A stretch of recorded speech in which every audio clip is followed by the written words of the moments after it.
अब थाली को देख करके भगवान को रोना आ गया। थाली को देख करके जब भगवान को रोना आया, थाली खिसका दी और छत पर जाकर के वृंदावन की तरफ मुंह करके रोने लगे। उद्धव ने आकर के पूछा कि अरे ऐसी क्या बात है, आप परम ब्रह्म परमात्मा होकर के रो रहे हो। तब भगवान कहते हैं, मोहि ब्रज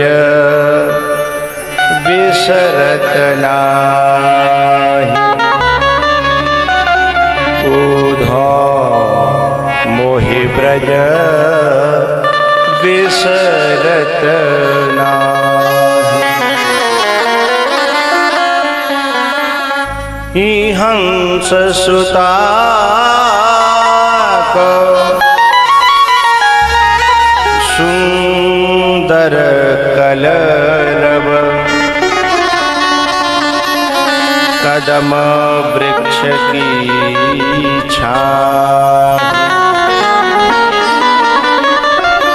मोहे ब्रज विसरत नाहि,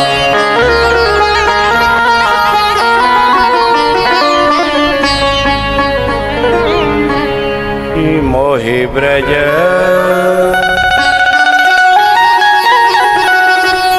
मोहे ब्रज विसरत नाहि,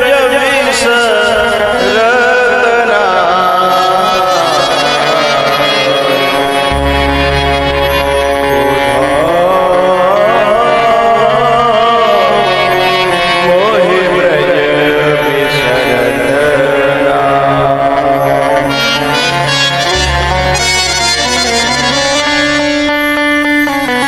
भैया मेरा रोना बंद हो सकता है, एक उपाय तुम कर सको तो।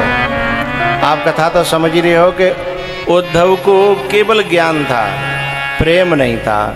उद्धव के जीवन में भगवान प्रेम को भी डालना चाहते हैं, और प्रेम है गोपियों के पास, और गोपियों के पास जैसो करोगे संग और वैसो चढ़ेगो रंग।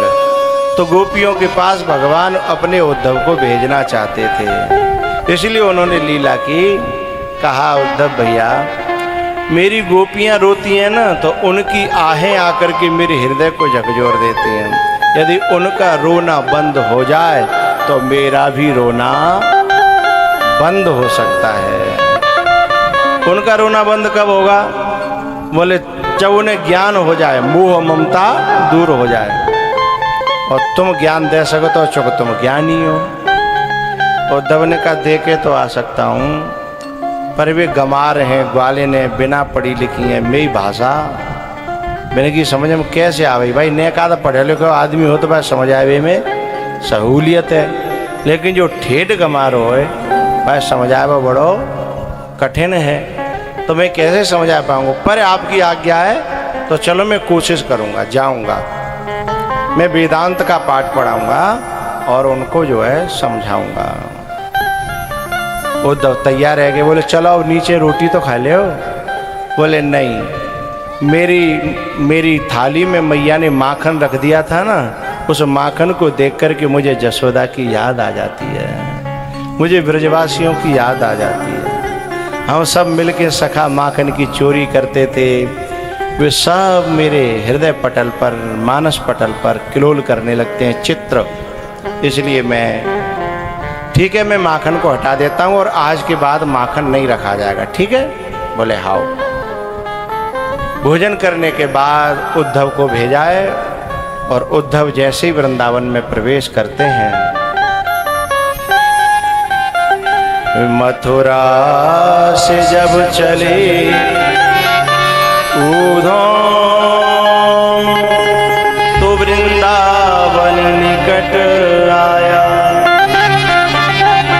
वहीं से प्रेम ने अपना अनोखा रंग दिखलाया।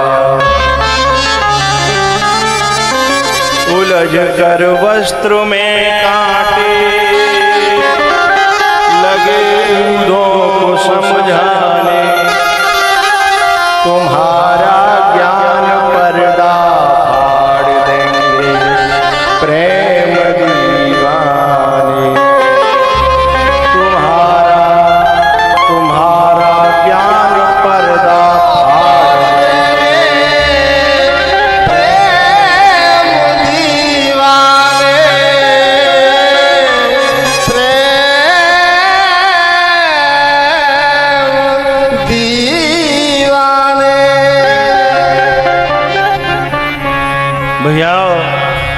उद्धव जी महाराज का दिल कुछ विचित्र सा बदलने लगा।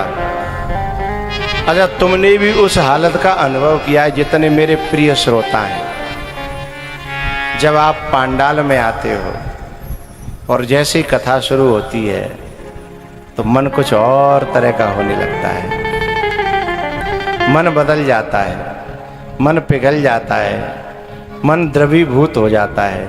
फिर कथा में तुम कभी हंसते हो, कभी रोते हो, कभी गाते हो, कभी नाचते हो। का बावरे है गए हो तो रोते हो भैया, काहे को नाचते हो, बावरे है गए हो? ना ना ना, मन की दशा चेंज है गई है। अब मन बुना रहे हो जो संसार में अटका हो। जब तक पांडाल में रहते हैं मन पिघल करके भक्ति के रस में विभोर होकर के गदगद हो जाता है। फिर मन करता है कभी रोने का, कभी हंसने का, कभी गाने का, कभी नाचने का। लेकिन जब पांडाल से बाहर निकलते हो, प्रसाद बटो और फिर देखो तुम रोड पे हैं, फिर वही ज्यों के त्यों हो जाता है। तो ऐसे ही ये चलता फिरता वृंदावन है, गोवर्धन है, काशी है, मथुरा है, ये पांडाल। और इसको जो अपनी पवित्र कमाई से अपने गांव में लेकर के आते हैं इस पांडाल को, वो समझ लो 7 दिन के लिए पूरे गांव को वृंदावन बना देते हैं।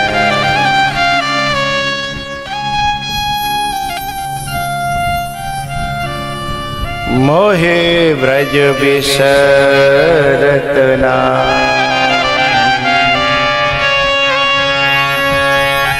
उद्धव जी महाराज जब मथुरा में पहुंचे, अब उन्होंने एक दृश्य देखा कि एक गोपी जो है अकेली बात कर रही है यमुना किनारे, कोई है ही नहीं। उद्धव ने देखा कि ये अकेली कौन सी बात कर रही है। और जो प्रेमी हो जाता है ना भगवान के, जिन्हें काहू की जरूरत हो रही है, जो अकेले बतराते रहते हैं, अकेले भगवान से इनकी चलती रहती है साठ गांठ, हैं, कभी नाराजगी, कभी गुस्सा, कभी प्रेम, हैं, चलता रहता है। अब अकेली बहराते बात कर रही, बहरा, और कह रही है दूर रहे। अब इधर उद्धव जी देख रहे हैं छुप करके, उसको पता नहीं है। लेकिन सच बात यह है कि वो ये जो है तरीका है, उसे पता तो था, लेकिन ऐसा नाटक कर रही थी कि मुझे किसी का पता, बोलो बोलो, नहीं है। तो बहरा पे धर के और उद्धव ते कह रही, ए कपटी के दूत, ए कारे उधोक सब कारे अजमाए, ए कपटी के दूत, हम सब जानती हैं। सुन, यहाँ बहने ने मत कर है, चले जा। हम एक के चक्कर में फंसी अब तक पछता रही हैं, अब काऊ के चक्कर में परिवारी नहीं है। ये तो हमने सवरो, ये कारिन को जो खानदान हो ना, वो सब देख लो। मधुप कितब बंधो मास प्रसांग्रिम सपत्न्या कुछ बिलुलित माला कुंकुमस्मस्त्र भेरना। अरे कितब बंधो, कपटी के मित्र, हमको स्पर्श मास प्रसांग्रिम, मेरे पांव मत छू लेना, और मैं उस काले को कभी क्षमा करने वाली। तो दूत बन के आयो तो बई को दूत रहे, यहाँ मोह पोटवे की जरूरत ना। और वो सदा को कपटी। अब उद्धव देखो देखो, ठाड़ो ठाड़ो देख रो भैया, है वो सदा को कपटी। और अब को है बाने वृंदा के संग में छलो करो, तो छलिया वृंदा के संग में छलो करो बाने, बेचारो वो काना वजा को बाली है बाने छुप के बाण मारो, है जो कोई न्याय को काम होगा। अरे भैया बेचारी सूपन खा आई है, और सूपन खा ने बेचारी ने का बिगाड़ो। अरे अपने मन की बात कही, नाई तो नाई कर देते भाई, फिर वह बेचारी की नाक काटने की क्या जरूरत है जी। ऐसो सदा सदा को ऐसो है। अब ऊधो तो पागल हो, बोले ऐसी स्तुति मैंने भगवान की कबू नहीं सुनी। इतनी देर में नारद जी आ गए, और नारद जी ने आकर के जैसे ही वहाँ पाँव रखे, गोपी ने प्रणाम करी, बाबा मैं बड़ी परेशान हूँ, मेरा दुख दूर करो। बोले क्या परेशानी है? बोले जी नंद को छोरा मेरी हृदय में आँख न बस गए, और जी निकत तो ना। और मैं बड़ी परेशान हूँ। और नारद जी आश्चर्य में कि भगवान जाके हृदय में बस जाए, बातें बड़ो सौभाग्यशाली धरती पे दुनिया में को है। और जाके हृदय में बस गए, आंखें में बस गए, जो दुखी है। बोले दुखी काहे क्यों है? बोले बाबा जी जब हृदय में और आंखें में घुस जाता है तो घर में मन ना लगता।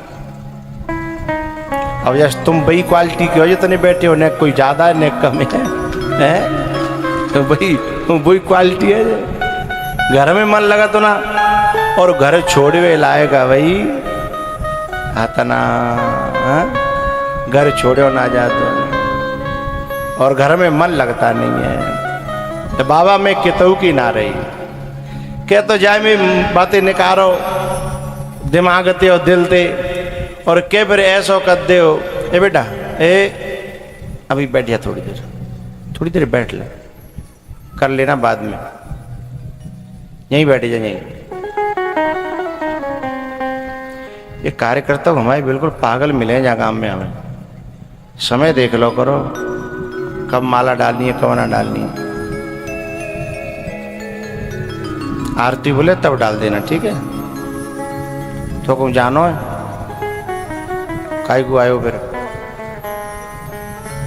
जब तो इतना टाइम नहीं है ना। ये सब पूछ चुका है यहाँ, बता कैसी मतलब नसीब तो देखो कितना खराब नसीब है। दुनिया जन कहाँ थे यहाँ आ रही हो, जो यूं पूछ चुका है कि भागन चाह रहे हो। तो और नारद जी ने कहा कि ऐसी देवी के चरणों में नहीं, चरणों के नाखूनों में नहीं, नाखूनों की रज को प्रणाम करता हूं मैं। कैसी देवी? जिसके हृदय में स्वयं भगवान ने अपना बसेरा बना लिया है। या तो हनुमान जी के हृदय में है या फिर जा गोपी के हृदय में है। अब ऊधो तो पागल है वो, आयो ज्ञान देवे और उल्टो ज्ञान मिलो। एक जगह गोपी इकट्ठी बैठी थी, बीच में राधा रानी बैठी, अपना अपना हाल सुना रही। बोली एक दिन में पनगट पे थी, मैं कोई पानी उठवैया नहीं है तो, और मैंने इधर उधर देखी सो हाल आ गया लाला। अभी की बात है परसों की, यूँ कह रही। और भगवान ने जाए बहुत दिन आएगे, उधव सुननो है। बोली परसों की बात है, और आयो और मेरी मटकी दिखाए और माने उठवाई। बोली फिर तेन चले जान दो। बोले ना, मटकी उठवाई मैंने सिर पे धरी, इतनी देर में सोई सपना टूटे हो। एक बोली मैंने गोबर की हेल भरी, और मैं जई मारे ज्यादा भरी के बाकी सारे थे जा पे उठवा लूंगी, है ना।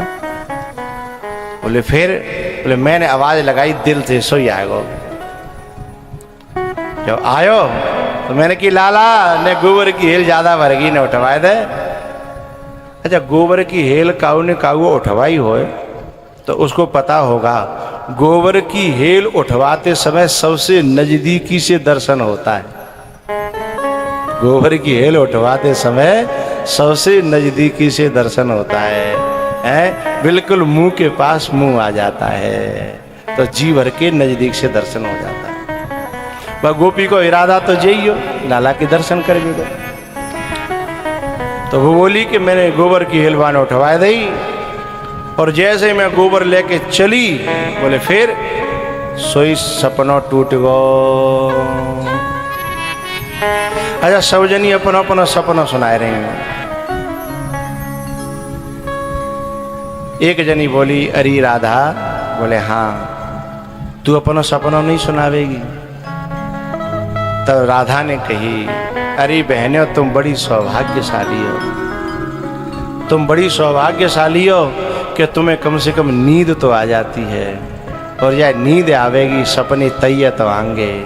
मेरे नसीब में तो नींद ही चली गई है, अब सपनों कहाँ से आवे। उद्धव उसी समय चरणों में गिर पड़े कि ऐसी भक्ति मैंने आज तक कहूँ। फिर अपनों ने एकाध ब्रह्म ज्ञान को देवे की कोशिश करी, लेकिन बात समझ में आई नहीं। फिर उल्टी वाली भक्ति को वरदान मांगो उद्धव ने कि हे राधा रानी, हे मातेश्वरी, मुझे भक्ति प्रदान करो। सरस किशोरी वयस किशोरी रति रस भोरी कीजय कृपा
गुण गावत दिवस बितावत त्रिग भरिया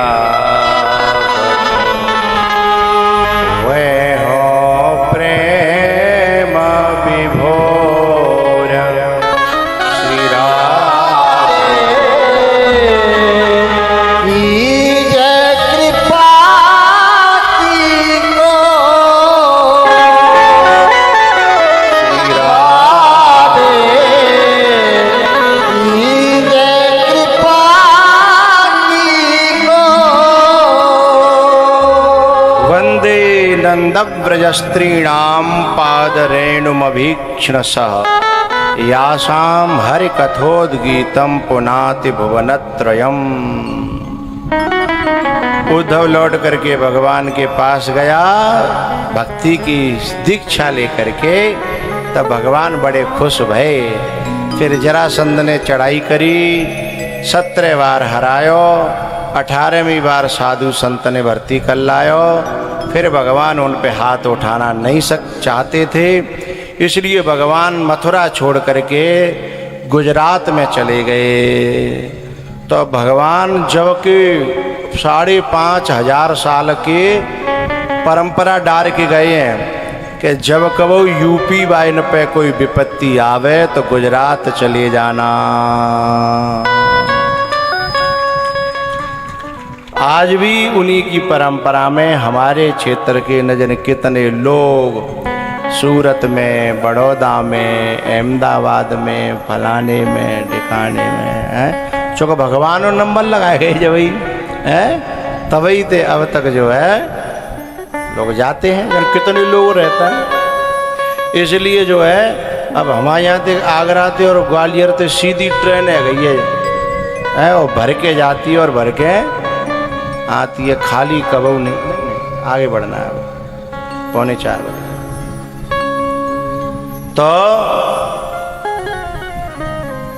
वहां जाकर के द्वारका बसाई समुद्र में, और समुद्र में द्वारका बसा करके अब चिंता लगी ब्याह की। तो बलदाऊ भैया को तो ब्याह हाल है वो, चूँकि बिन की कोई बदनामी तो हत नहीं, बिन ने ज़्यादा चोरी चपाटी ना करी, झूठ सांचो ना बोले।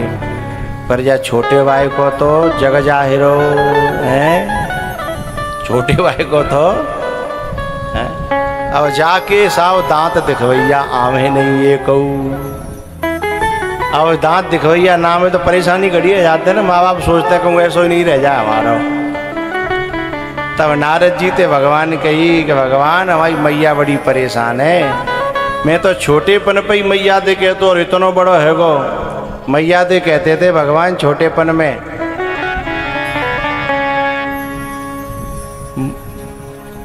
ब्याह की कहता है ना,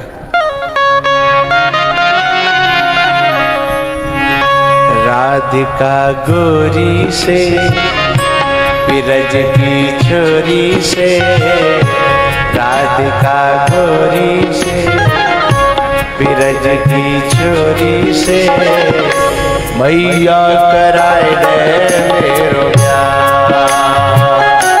राधिका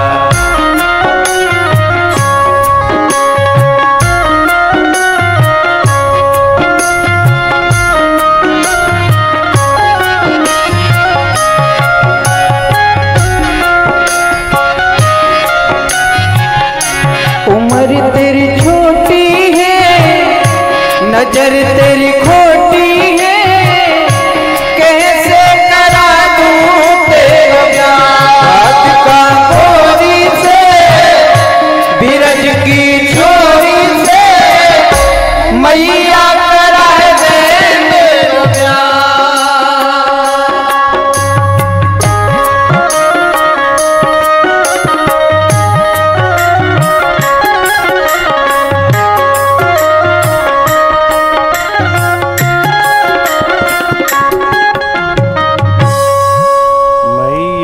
कराए दे मेरो। कहाँ तो तब कहते और अब इतने बड़े है कोई दांत दिखवैया नहीं है। तब नारद जी ते कही, नारद जी बोले देखो हम तो फुटकर वाले नहीं है, हम कोई काम करते हैं तो बोलो बोलो, थोक में करते हैं। तो भगवान ने कही तुम ओपनिंग तो करो, थोके और रिटेल तो बाद में देख लेंगे। हैं थोके थोके और फुटकरे तो बाद में देखो, शुरू तो हो पहले बोनी तो। बोले बिल्कुल बनेगी। तो रुक्मिणी के यहाँ से पत्र आ गया, श्रुत्वा गुणान भुवन सुंदर शृण्वताम ते निर्वेश्य कर्ण विवरैर हरतोंगतापम। फिर एक ब्याह नहीं भयो भैया, क्या भाई? अच्छा जा महफिल में ज्यादा ते ज्यादा ब्याह काऊ के भय हो, कोई हतो ऐसो माई को लाल द्वय भाई तो होंगे, एक आध द्वय, द्वय ते ज्यादा कोई नहीं होगा। 3 बार होता कोई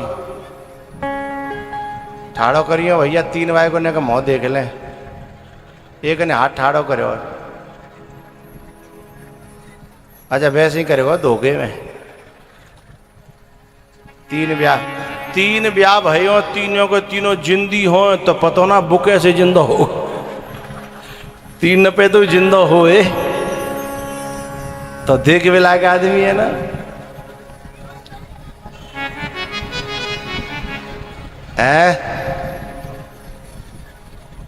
अब देखो मर गई दूसरा हैगा तो अलग बात है, वो तो कोई मतलब ना है। 3 हो और तीनों के तीनों पे तो जिंदा ठाड़े हो।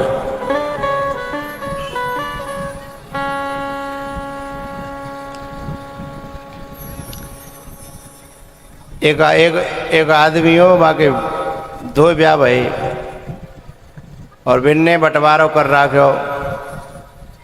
एक दिन वो ऊपर नीचे रहती, एक दिन ऊपर एक दिन नीचे। तो एक दिन बा घर में चोर घुस गो। अब चोर घुस गो तो चोर जो है झीना हो तो झीना के नीचे का होते हैं वो भंडरिया कहते हैं, कोई बुखारी कहता है, बाँ में छुप गो।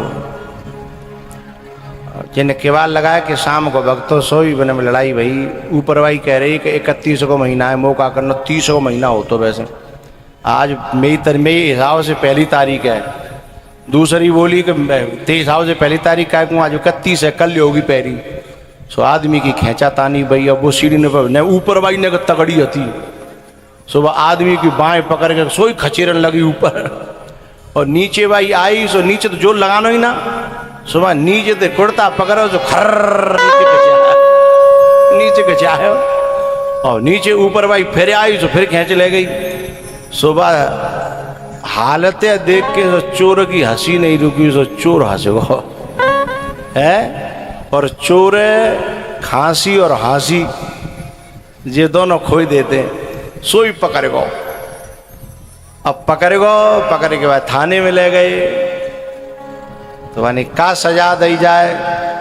सुबह थानेदार ने कही कि भाई चोरी तो कचू करी ना है, पर पकड़ गए तो का सजा दे तू बता। घरवाए थे कही, सो घरवा बोलो कि बस जाके 2 ब्याह करवाए देगा। अब चोर बोले हो कि दरोगा जी चाह जो सजा दे दो, लेकिन जी सजा मैंने अपनी आंख इंतहाल देखो है, चाह जो सजा मंजूर है तुम फांसी पे चढ़ाए दो, पर कम से कम जो रोज की फांसी थे तो है। दरोगा आश्चर्य कर रहा हो, बोले भाई बात का है, तब पूरी बात वाहे बताई। अब सोचो भगवान कितनी महानता होगी, 16,108, लेकिन कब आपने सुनी हो कि माँ ऐसी खेचाता नहीं भई हो। ये है भगवत्ता है, जो साधारण पुरुष समझते हैं भगवान को है, उनके लिए ये जीता जागता उदाहरण है। आज 4 घर में आदमी हो तो खटखट रह जाते हैं ना। तो भगवान ने जो है, उसके बाद भगवान का एक मित्र था जिसका नाम था, बोलो तुम ते ना करो, ये बहरीन ते कह रहा हूं, बोलो सुदामा। सब जानते हैं ना, तो फिर काई बैठी है, जाओ अपने घर। सब जानते हैं। अच्छा हम जो छोटे से अधगाए रामलीला देखने जाते हैं, और वो पहले दिन कह दे तो कल सूप न खा की नाक कटेगी, ओ हम बड़े खुश आते कल नाक कटेगी। जब पता ही है कि नाक कटेगी तो फिर आवे की जरूरत का है? भैया ये भगवान की कथाएं इतनी रसीली हैं, इतनी मीठी हैं कि कितनी पिए जाओ डायबिटीज नहीं होती है, इतनी मीठी होते भय है। और फिल्टर हो जाता है हृदय का, खून का, मन का, बुद्धि का। ये पुरानी नहीं होती है, ये धारा हमेशा नई रहती है, नई। है भाव की ये गंगा, है भाव की ये गंगा, ऋषियों की अमर वाणी, ये विश्व भारती है, भक्तों की आरती है, नित नई पुरानी है, नित नई पुरानी ऋषियों की अमर वाणी।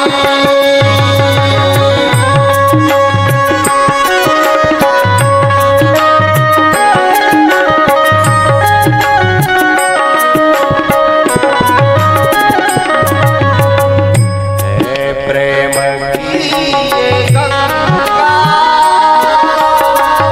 है भाव की ये गंगा, ऋषियों की अमर वाणी।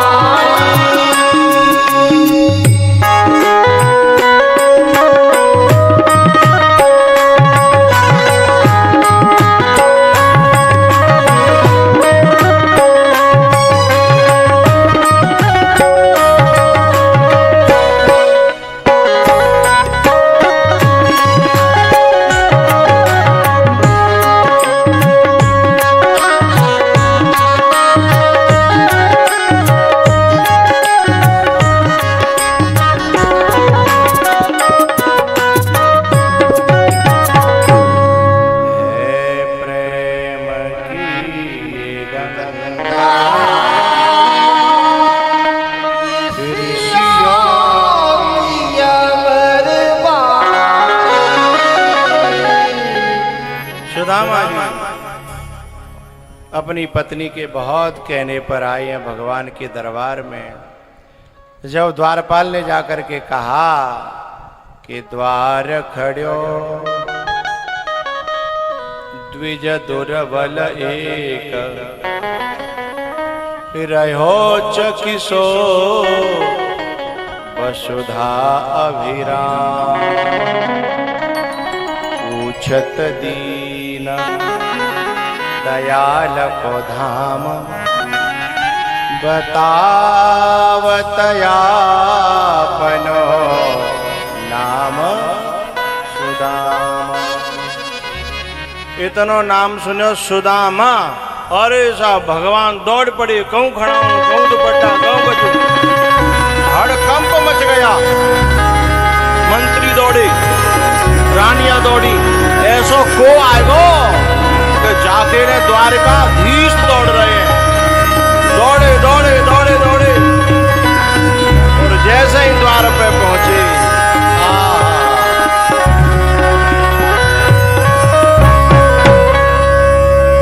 सुदामा को अपने अंक में भर लिया। हाय सखा दुख पायो महा, तुम आए इतन किते दिन खोए। देखे सुदाम बाबा बाबा मेरी तरफ कहिए, ऐसे मैं बीच में मत छोड़ के जाओ। अरे ऐसे अधूरे में हैं, आजा आजा आजा, कर आओ कर आओ कर आओ। और लास्ट समय पे धीमे धीमे उठाता है लोग तो मुँह फिर मेरा खून जच जाता है। मैं कितने प्यार से कथा सुना रहा हूँ। अच्छा कजू जामारे उठता है कि मेरी साइकिल जल्दी निकल आवे, मैं वाहन फंस नहीं जाए। अरे 5 मिनट और सही, जब इतने बैठे हो। वैसे जे जो लालू रोज मोदी कहते हो कि नेक बढ़ाव करो, पर मैं ना बढ़ा मत। मैं जा हिसाबे लेके चलतूँ कि आदमी आराम से साइकिल निकाले, प्रसाद ले, भीड़म फंस जाए, तब टाइम ते अपने घर पहुंच जाए, है ना। मैं भाई साहब से चलता हूँ, पर तब कोई बीच में उठतो है और अपने पजामा झाड़ के तो मैं बड़ो खून जज जाता है। जब मैं तुम्हारा ख्याल रख रहा हूँ तो तुम उन्हें कहा मेरो अच्छा रखना चाहिए कि ना, बताओ, है ना। सुदामा जी के चरण धोए भगवान ने अपने आंसुओं से, और पोटली लई और वहां में से 2 मुट्ठी खाए के 2 लोग दे डाले। तीसरा लक्ष्मी जी ने पकड़ लिया, बोले कछु हम को रहबे को छोड़ तो देव।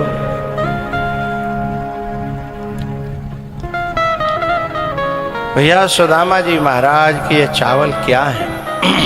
ये कर्म का प्रतीक है। वेदांत में कर्म 3 प्रकार के हैं, संचित, प्रारब्ध और क्रियमाण। तो जो प्रारब्ध कर्म है वो तो मिटता नहीं है, वो है वो मुट्ठी जो खाई नहीं है। लेकिन संचित और क्रियमाण ये दोनों मिट जाते हैं, क्योंकि ये अंतःकरण के आश्रित रहते हैं। और ज्ञानी तो अंतःकरण का भी बाध कर देता है। ज्ञानी अंतःकरण का भी दृष्टा बन जाता है बाधितानुवृत्ति से, है तो फिर बात बन जाती है।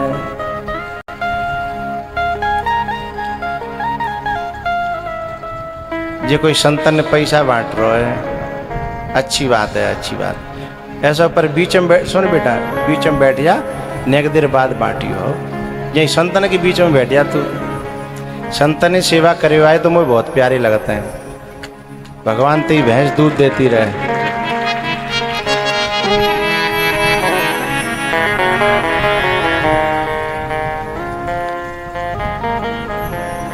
जब मेरा तिलक फिलक हो तब बांट दियो हो। हाँ देखो भैया, संतन को